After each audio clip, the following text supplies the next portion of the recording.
Hi, Lou here, and today I'm going to talk about 13 laws of game design. And I say laws with quotes around it because many are more like extreme likelihoods and some are rules of thumb. Here's a list, and I'll talk about each one individually. Of course, I can't really leave out Murphy's Law, which is whatever can go wrong will go wrong.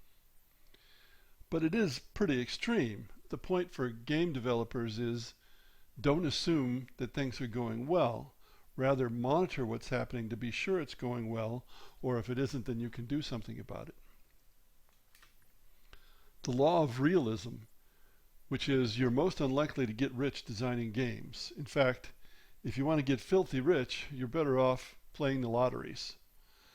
Phenomena like Minecraft and Clash of Clans are much less common than ginormous lottery wins. The law of constraints. Contemporaries have been taught to dislike constraints, but games are inherently an artificial set of constraints intended to result in interesting play. Constraints encourage creativity. Complete freedom discourages creativity. This has been shown by the history of many arts, such as music and painting. When you design a game, set limits for yourself to work within, and you'll be a lot better off. The law of game creativity. Games are 10% inspiration and 90% perspiration, because most of game design is a form of engineering. Furthermore, you can't wait for creativity to come by and sort of knock you on the head. It's often an active, not a passive endeavor. And where you don't want to discount creativity is in problem solving, the engineering part of game design, because sometimes creativity will help you solve a difficult problem. Nielsen's first law of usability. Quote, your design will be tested by users. Your only choice is whether to run the test yourself before launch so that you can fix the inevitable problems while it's cheap instead of playing expensive catch-up later. Well, this is Jacob Nielsen, who is a guru of web page design, and it's actually a law for website development, but applies equally to game design. The law of inevitability.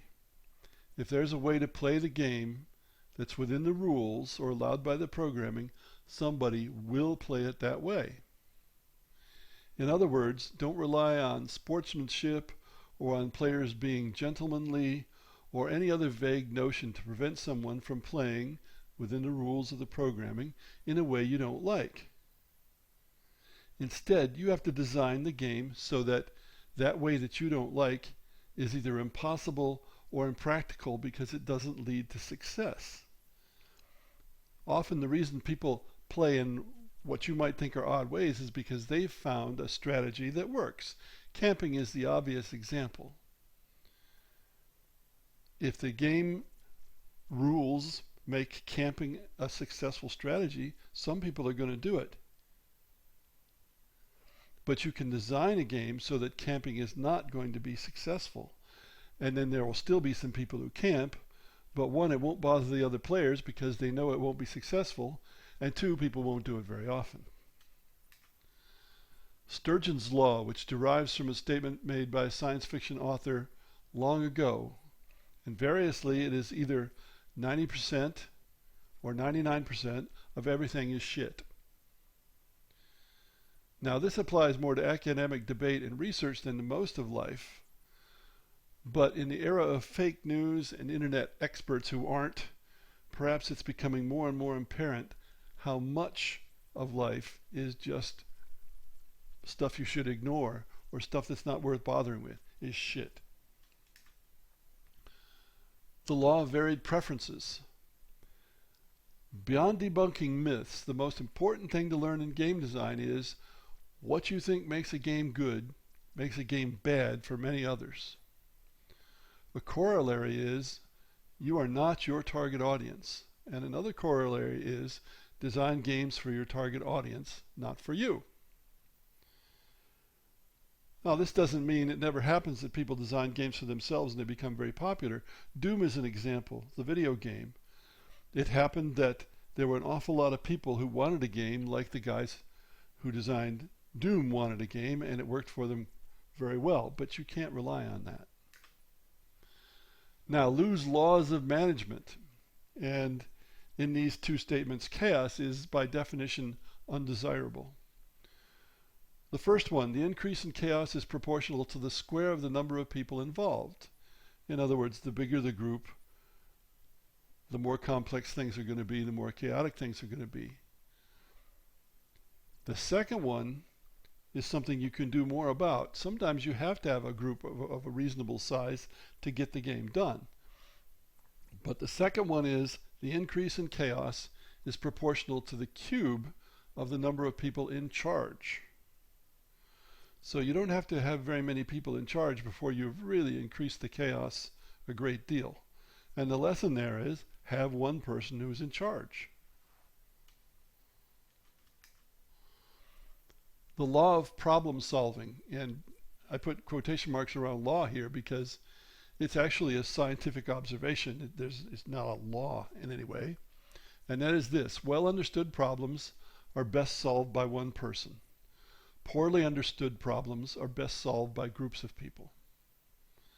Think of adding a column of numbers manually. Would you rather have a group do this or one person, keeping in mind the group costs a lot more money? If you have one person who's good at adding columns of numbers, that's usually all you need. The law of productivity. If you don't make the prototype, you're not going to get anywhere. I hope this is obvious. You have to make a prototype so you can actually play it. The second, playing games rarely helps you design games. I know a designer who would design more games if he didn't like playing games so much. Yes, you need to have played enough games to know them, but game design is not about you playing games. The law of ideas, and there's a lot to this. Great ideas are a dime a dozen because most of the ideas people think are great are not. Ideas are worthless in some sense because everyone has game ideas just like everyone has fingers. And yes, there are exceptions, but most people. Even the best idea can be poorly executed and often is. So many would say there are no great ideas, only great games. And I say we usually don't know they're great until years after publication. Further, you have to work at getting ideas. You can't just wait for them to float by.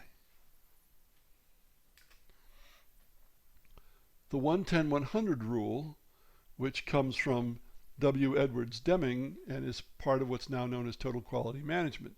It's a rule of thumb. Find a problem, something that needs fixing, early in the production process, and it costs 1 unit of effort, money, whatever, to fix. Find it after production, before it's released, and it costs 10 to fix. 10 units of whatever it is. Find it when the product is out in the public's hands, and it costs 100 units to fix. Now, he was interested in assembly line kinds of manufacturing, but it applies to game design as well, and that's of course why we playtest games, and we try to playtest them a lot. So whether you call these laws or hypotheses or principles or theories or rules, whatever term you want to use, they're important to take into account when you design games. Thanks for listening.